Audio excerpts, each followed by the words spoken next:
Recently, I made a video on self-releasing for signing to labels. And a lot of people in the comments were talking about that being two separate and different options. Self-releasing on DistroKid versus signing to these big labels like Spinnin or Armada. But there's actually a third option. And this option is the option that our students take to get the best results. And that's what we're going to be learning about today. If you don't know, I'm Justin. I run Cosmic Academy. We're an artist development school, and we've been around now for over 11 years, and we've worked with over 700 incredible artists. And these artists, they get the best results. They sign to Spinnin, Toolroom, Armada, Anjuna, Monstercat. I keep going. They play the biggest shows. Every year, we have multiple students playing EDC, Ultra, Electric Zoo. They're on tour. And yes, these results were all gotten, for the most part, using this third option. Let's just talk about the elephant in the room. No one just starts out getting on Spinnin. We've all heard the story. Yes, Martin Garrix did it. 16 years old, he gets signed by Spinnin. Next year, he's on the main stage playing Ultra, but that's called an outlier. And when something is an outlier, that means you can't assume that it's going to happen to you. It's beyond the average. It's beyond what happens to most people. It's way out of the norm. And I'm sure you can name me some other artists where they just started out first, second, or third record on a huge label like that. But again, those are outliers. At Cosmic Academy, we'd rather look at a large pool of people. We look at our 700 students, and we look at those 700 students and we look at the thousands of records that they've signed, and we see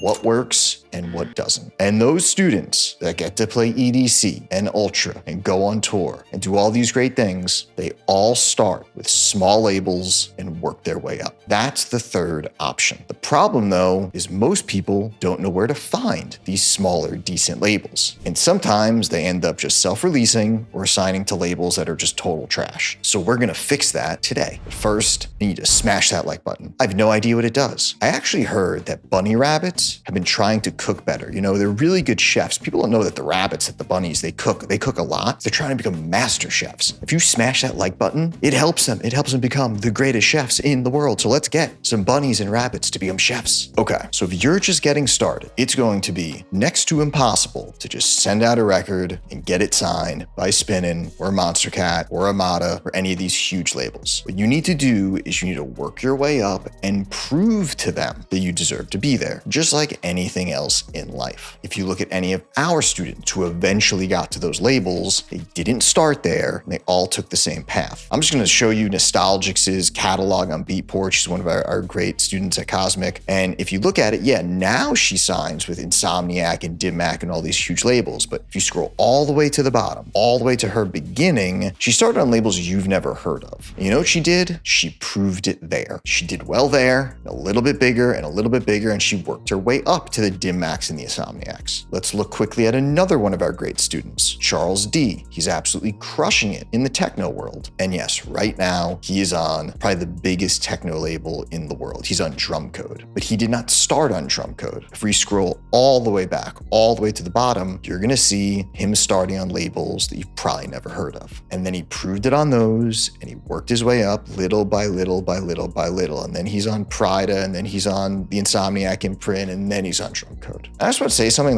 even that first label, this first label he got signed to, Glory Records, they're a tiny little label based out of Brazil. You never heard of them, but they did a pretty good job. Look, they're not Drumcode. They're not going to get him on the shows that Drumcode is getting him on. They're not going to get him the artist support that Drumcode is, but for a small label that you'd probably never heard of, they did pretty good for him. They helped him start the journey. They helped him in the proving it section of the journey. Remember, we want to sign records because it proves something. It proves that we're in the game. It proves that we're getting contracts. It proves that we're like professionals now. Self-releasing doesn't prove anything because anyone can do it. But a label, even if they're small, can help. Even if they can help with a little bit of the marketing, the video, the cover art, the artist support. It helps you prove it. It helps you with some of the effort, takes some of the work off your plate, and it gets you on that journey to the bigger ones. Now, the biggest problem you probably have is, where do you find them? Where do you find these smaller labels? You go after Spinnin, you go after Toolroom, you go after Armada because those are the ones you've heard of. But where are these smaller ones? Where do we find them? I'm gonna go through 4 different places where you should look, start building your target list for these smaller labels. We're gonna use Beatport as a tool. We're gonna use Spotify as a tool. We're gonna use 1001 track list as a tool. Then we're gonna talk about some smaller artists and kind of look at them. So number 1, let's look at Spotify and use that as a tool. Go to the large curated playlists for your genre on Spotify. You know, the ones that are the editorial playlists for your genre. You can start going through the songs there. Click on the 3 dots next to those songs and see what label those songs are on. Ignore the ones that are the big ones, right? If you see a huge label you recognize, ignore it. Go to the next song. If you start finding songs that are on these really good playlists from a label you've never heard of, write that down. Add that to your list. And you already know that that label, even if you never heard of it, is doing a decent job because they're already on this kind of playlist. You know, to get on an editorial playlist, that means something. So that little label, you never heard of them, but they're on an editorial. Next place you can look. Number 2, use Beatport as a tool. Go to Beatport. They have playlists there as well, but you can also search within the subgenres of Beatport. And don't just look at the top 10 when you get there. Look at the songs and look at the labels next to the songs. Try to find the labels again that you never heard of. Then cross-reference those songs on Spotify, on Instagram, on some of the platforms, and see how those songs did. See how those artists that they signed, how did those artists end up doing? And if they do pretty good on those labels that you maybe never heard of, add that label to your list. Number 3, you're going to use 1001 track lists as a tool. If you don't know, 1001 is a site that tracks people's set lists and playlists when they perform at shows or have radio shows. And what you're gonna do is you're gonna go to an artist that plays your kind of music, and you go to some of their sets. And what's really great is you can see the song that they played and the label that those songs are on. And again, we will ignore the huge labels because it's gonna be very hard to just get to those. And we're gonna try to find ones we never heard of. You won't have to do much cross-referencing here because if they're getting played and supported by these artists, you already know that that label's pretty well respected. They're already getting artist support. Add that label to your list. Another bonus thing you can start doing is start looking at smaller artists that are ahead of you and start seeing if they have their own labels. Our students do very, very well in this area. You know, DimMac is huge. It's been around for like 25 years. It's run by Steve Aoki. But before Nostalgics got up to DimMac, she was signed to Bijou's label. I'm not trying to say anything bad about Bijou. He's a great artist. I know he's a great person, but he's not the biggest artist in the world. But he has his own artist label and it does pretty good. So Nostalgics, you know, she signed a few records to labels you never heard of, but her first, you know, pretty decent signing to an artist label was with Bijou. It was like her 4th or 5th signing, and that proved something. That helped her get to bigger artist labels like Chami's Confession or AC Slater's Nightbase. So start adding some of those to your list. And before you know it, you take these 4 different sections, maybe you find 10 labels in each one, you now have a list of 40 labels that you maybe never heard of before, that are not too big, that are maybe more so in your reach. Now you'll start with those, you'll get your feet wet, you'll start proving it there. You'll start on the journey there. You sign with them, you work your butt off, you do well on those, and then slightly bigger, slightly bigger, slightly bigger. And that's how you get to the Spinnins and the Armadas and the Monstercats. That's how this really works. That's how our students get all the results that we're always talking about. Start with the small ones and they work their way up. Remember, there is no elevator to success. You have to take the stairs. And what I want you to do next is watch this video. This video is going to pop up and this video is going to help you clean up a bunch of stuff on your journey to help you get a higher success rate with these labels. So watch that now and we'll see you there.